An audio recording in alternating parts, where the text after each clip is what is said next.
नमस्कार मित्रांनो, आज अनेक दिवसानंतर आपण नूतन कन्या प्रशालेमध्ये आपण या ठिकाणी एकत्र येत आहोत। आमचा वर्ग सुरू होता आणि अचानक आमच्या नूतन कन्या प्रशालेचे उपमुख्याध्यापक आदरणीय कपाटे सर हे वर्गामध्ये आले।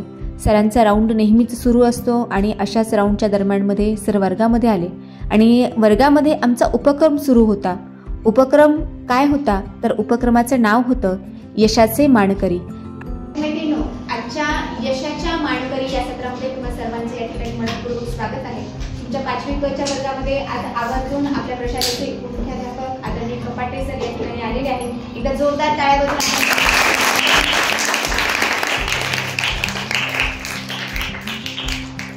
प्रथम सत्र परीक्षा झालेली आहे। प्रथम सत्र परीक्षानंतर दिवाळीच्या सुट्ट्यांचा तुम्ही उपभोग घेतलेला आहे आणि आपल्या परिसर भाग 1 मध्ये ज्यावेळेस पेपर सुरू होते त्यावेळेस आपण सांगितलं होतं, आपण असं प्रॉमिस केलं होतं की परिसर भाग 1 मध्ये ज्या विद्यार्थ्यांना आउट ऑफ मार्क पडतील, फर्स्ट म्हणत नाहीये या, जिला आउट ऑफ मार्क पडतील म्हणजे 40 मार्कांचा पेपर आहे आणि 40 पैकी 40 ज्या विद्यार्थ्यांना मार्क पडतील ती विद्यार्थिनी यशाची मानकरी होईल, ती विद्यार्थिनी बक्षिसाची मानकरी होईल। विद्यार्थी मैत्रिणींनो, बक्षीस किंवा बक्षिसाची किंमत महत्त्वाची नाही, तर बक्षीस मिळवण्यासाठी तुम्ही काय प्रयत्न करताय आणि बक्षीस मिळवण्यासाठी तुम्ही किती जिद्दीने त्याचा पाठलाग करताय हे खूप महत्त्वाचं आहे। बक्षीस छोटं असो किंवा मोठं असो, परंतु एक छोटंसं बक्षीस एक तात्पुरतं प्रलोभन असतं, पण हे प्रलोभन एक चांगल्या कामासाठी दिलेलं प्रलोभन आहे जे तुम्हाला पुढे जाण्यासाठी आणखी प्रेरित करत असतं, उत्साहित करत असतं की आता हे बक्षीस कुणाला तरी मिळालेलं आहे। ज्यावेळेस त्या विद्यार्थिनीचे या ठिकाणी कौतुक होतं त्यावेळेस तिच्याकडे बघणाऱ्या आणखीन 40 नजरा त्या ठिकाणी आहेत, 40 डोळे 80 डोळे त्या ठिकाणी आहेत की नक्कीच मला सुद्धा या ठिकाणी यायचं आहे आणि मला सुद्धा ते बक्षीस मिळवायचं आहे। आज एक विद्यार्थिनी यशाची मानकरी आहे, मला असं वाटतं पुढच्या वेळेस एवढ्या सगळ्या विद्यार्थिनी यशाच्या मानकरी होणार की नाही? एकदा त्या फर्स्ट येणाऱ्या विद्यार्थिनीसाठी जोरदार टाळ्या।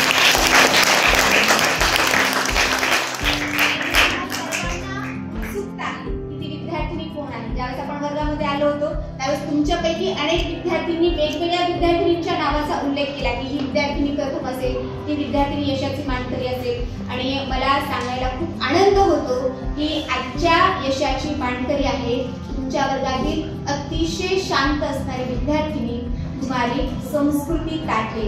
एकदा जोरदार टाळ्या।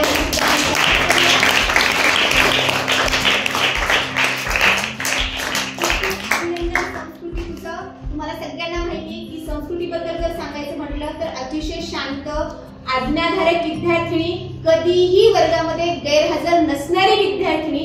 आपण पाहतो की शाळेची ज्यावेळेस स्टार्टिंग झाली होती, ओपनिंग होती, त्या दिवशी खूप कमी विद्यार्थिनी वर्गामध्ये होत्या, परंतु त्या दिवशी सुद्धा संस्कृती वर्गामध्ये उपस्थित होती आणि आपण सगळ्यांना प्रॉमिस केलं होतं की जी विद्यार्थिनी प्रथम येईल त्या विद्यार्थिनीला आपण जॉमेट्री बॉक्स देणार आहोत। मी आपल्या प्रशालेचे मुख्याध्यापक आदरणीय कपाटे सर यांना विनंती करते की त्यांनी जॉमेट्री बॉक्स आणि तिचा हा पेपर या ठिकाणी आहे की त्या पेपरमध्ये तिला आउट ऑफ मार्क पडलेले आहेत, तो पेपर सुद्धा मी सरांना या ठिकाणी दाखवते आणि सरांना विनंती आहे की हा जॉमेट्री बॉक्स देऊन तिचे या ठिकाणी कौतुक करावे।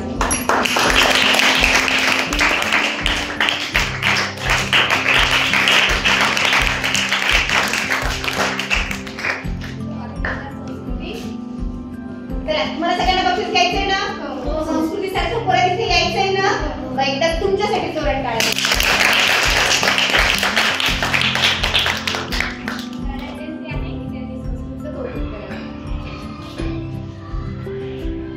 विद्यार्थिनींनो, तुम्ही सर्वजण अभ्यास करतात मला खात्री आहे, पण अभ्यास करत असताना एखादा विषय पूर्ण समजून घेतला पाहिजे। मार्क सर्वांनाच पैकीच्या पैकी पडतील याची काही गॅरंटी नाहीये, पण तुम्ही जर विषय व्यवस्थित समजून घेतला, प्रत्येक मुद्दा आणि विषय व्यवस्थित समजून घेतला तर तुम्हाला अभ्यास फारसा करायची गरजही पडत नाही। एका मुलीने काय तिचं नाव संस्कृती ताठे, तर हिनं पैकीच्या पैकी मार्क्स मिळालेले आहेत, 40 पैकी 40 गुण तिनं मिळवलेले आहेत आणि म्हणून तिचं अभिनंदन, स्वागत आपण या ठिकाणी कंपास बॉक्स देऊन केलेलं आहे। तर मला खात्री आहे की पुढच्या वेळेस तुम्हाला वाटत असेल ना की आपल्याला पैकीच्या पैकी मार्क्स मिळावेत म्हणून, किती जणांना वाटते पैकीच्या पैकी मार्क्स मिळावे?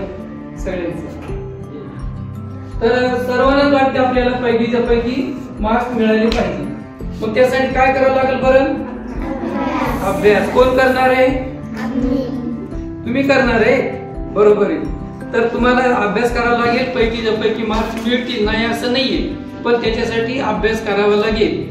तर तुमचं बाकीच्यांचं सुद्धा मी या ठिकाणी स्वागत करतो, कारण तुम्ही सुद्धा अभ्यास केलाय, चांगले मार्क्स मिळवलेत.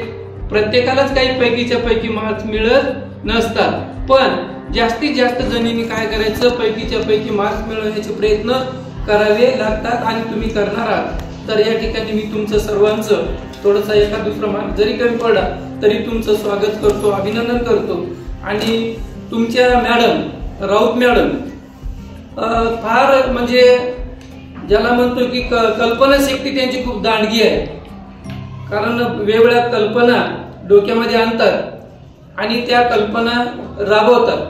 तशी त्यांनी एक छान अशी कल्पना तुमच्या वर्गासाठी तुमच्यासाठी मांडलेली होती. काय मांडली होती की ज्यांनी पैकीच्या पैकी मार्क घेतले त्यांचा या ठिकाणी स्वागत होईल, त्याला गिफ्ट मिळेल, प्रेझेंट मिळेल. तर असं तुम्हाला सांगितलं होतं आणि त्या पद्धतीनं राऊत मॅडमनं सुद्धा तुम्हाला आपल्या प्रशालेच्या वतीनं त्यांच्या वैयक्तिक ह्याच्यामधून, ते काही शाळेकडून बक्षीस नाहीये, तर वैयक्तिक तुम्हाला प्रेझेंट ठेवून या ठिकाणी तुमचा सत्कार केलेला आहे. त्याबद्दल मी प्रशालेच्या वतीनं राऊत मॅडमचे सुद्धा खूप खूप अभिनंदन करतो आणि आभार सुद्धा मानतो. पेपर मी पाहतोय. विद्यार्थी मित्रांनो, तुम्हाला एखाद्या विषयामध्ये पैकीच्या पैकी गुण मिळाल्यानंतर तुम्हाला जेवढा आनंद होतो ना, तेवढाच आनंद त्या विषय शिक्षकाला देखील होत असतो. ही भावना फक्त माझ्या एकटीची नाही, तर माझ्या सर्व गुरुजन बंधू भगिनींची देखील हीच भावना आहे. तेव्हा पुढील उपक्रमामध्ये जास्तीत जास्त विद्यार्थ्यांनी यशाचे मानकरी व्हा, या तुम्हा सर्वांना मनपूर्वक शुभेच्छा. पुन्हा भेटूयात पुढच्या व्हिडिओमध्ये. तोपर्यंत धन्यवाद.